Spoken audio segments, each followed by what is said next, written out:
تو میرے معزز سامعین کرام، امید ہے کہ آپ تم حضرات خیریت و عافیت سے ہوں گے۔ آج کا مسئلہ بہت ہی اہم ہے، بہت سے حضرات کنفیوز ہوتے ہیں اور سوال بھی کرتے ہیں، پوچھتے بھی ہیں، اور یہ معاملہ پیش آتے رہتے ہیں، اکثر بیشتر دیکھا جاتا ہے۔ مسئلہ یہ ہے، دوبارہ پڑھی جانے والی نماز میں اگر کوئی نیا آدمی شامل ہو جائے تو وہ کس طرح نماز پڑھیں گے؟ یہ وہ شامل ہونا اس کے لیے جائز ہے یا جائز نہیں ہے؟ یعنی ایسے سمجھیں کہ نماز تو جماعت سے شروع ہوئی نماز، اب کیا ہوا، اتفاق سے کوئی واجب چھوٹ گئی، وہ واجب سے چھوٹ گئی، جیسے کہ امام صاحب نے قاعدہ اولیٰ میں بیٹھے نہیں تھے، بھول گئے، یا اسی طرح سورہ فاتحہ فرض کے پہلے دوسری رکعت میں پڑھنے بھول گئے تھے، یا کوئی بھی واجبات چھوٹ گئی۔ اب واجب چھوٹنے کے بعد امام صاحب نے سلام پھیر دیا اور خیال نہیں رہا، اب واجب چھوٹنے کے ساتھ اب کیا کرنا ہے؟ نماز تو واجب الادا ہے، اب نماز کو لوٹانا پڑے گا۔ اب امام صاحب کیا کہیں کہ اب تکبیر نہیں دینا ہے، بس صرف ڈائریکٹ تکبیر تہریمہ باندھنا ہے۔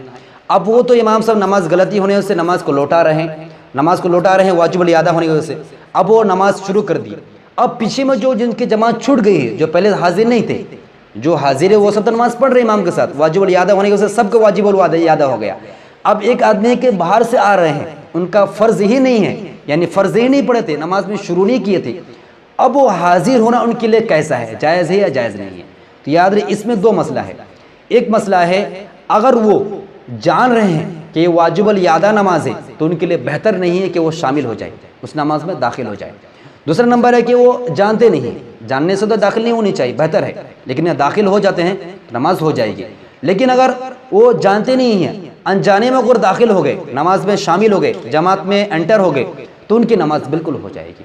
کہنے کا مقصد یہ ہے، اگر اتفاق سے نماز پڑھ رہے تھے اور نماز میں کیا کچھ غلطی ہوئی، واجب چھوٹ گئی، واجب چھوٹنے کی وجہ سے دوبارہ نماز پڑھی جا رہی ہے، اب اس نماز میں واجب الادا تو ہو گئی نماز، اب واجب الادا ہونے سے نماز پڑھا رہے امام صاحب، اب اس وقت وہ آدمی آ رہے ہیں، وہ شخص آ رہے ہیں جو ابھی جماعت میں شامل نہیں ہوئے تھے، نئے آدمی آ رہے ہیں جو فرض نماز نہیں پڑھے تھے، وہ بعد میں آ رہے ہیں، نماز ختم ہونے کے بعد، غلطی ہونے کے بعد آ رہے ہیں۔ اب اگر وہ جان لیتے ہیں کہ نماز واجب الادا ہے، نماز پڑھی جا رہی ہے، اب ان کے لیے بہتر ہے کہ نماز میں شامل نہ ہو۔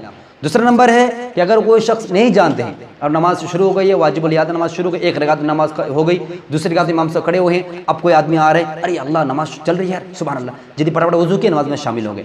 اب یہ جو نہیں جانتے تھے تو ان کی نماز بالکل درست ہو گئی، لیکن جو حضرات جاننے کے بعد جو شامل ہو رہے ہیں، نماز تو ہو جائے گی لیکن بہتر نہیں کہ شامل ہو جائے، کیونکہ یہ واجب الادا ہے، واجب ہے، اور آپ کا یہ فرض ہے، اور فرض واجب کے جوڑ نہیں ہو پا رہا ہے، اسی وجہ سے بہتر نہیں، علماء کرام فرماتے ہیں۔ لیکن اگر دونوں شامل ہو جاتے ہیں، دونوں کا نماز ہو جائے گی۔ اللہ رب العزت ہم سب کو مسئلے کو سمجھنے کی، عمل کی توفیق عطا فرمائیں، اور اس مسئلے کو زیادہ شیئر کریں۔ اتفاق سے کبھی یہ مسئلہ پیش آ جاتے ہیں، اس لیے بہت زیادہ کنفیوز رہتے ہیں، اس مسئلے کو جاننا چاہیے، اور کوئی بھی مسئلہ میں اپنے پیٹ سے گڑھ کے نہیں بتاتا ہوں، انشاءاللہ تعالی الحمدللہ میں حوالہ کے ساتھ بتاتا ہوں۔ اتفاق سے انسانی فطری چیز ہے، کبھی کچھ غلطی ہو جائے تو معذرت چاہتا ہوں، اور اصلاح ضرور کیجئے، کہیں غلطی ہو گئی تو بھائی۔ اب اس مسئلے کو دیکھنا چاہے دیکھ سکتے ہیں، احسن فتویٰ جلد نمبر 3 صفحہ نمبر 352 پر، اور اس طرح امداد الفتویٰ جلد نمبر 1 صفحہ نمبر 546 پر، اور اسے کتاب النوازل جلد نمبر 4 صفحہ نمبر 495 پر، اور اس طرح کتاب المسائل جلد نمبر 2 صفحہ نمبر 73 پر موجود ہے، اور اسے بہت ساری کتابیں آپ اگر دیکھنا چاہے دیکھ سکتے ہیں۔ اللہ رب العزت سمجھنے کی، عمل کی توفیق عطا فرمائے، آمین۔ وما علینا الا البلاغ۔ اسلام سے متعلق ہر طرح کی ویڈیوز دیکھنے کے لیے دینی معلومات 2 چینل کو سبسکرائب کریں اور بیل آئیکن کو ضرور دبائیں تاکہ ہمارا ہر ویڈیو آپ تک پہنچے۔ نیز ویڈیو کو لائک، شیئر اور کمنٹس کرنا نہ بھولیں۔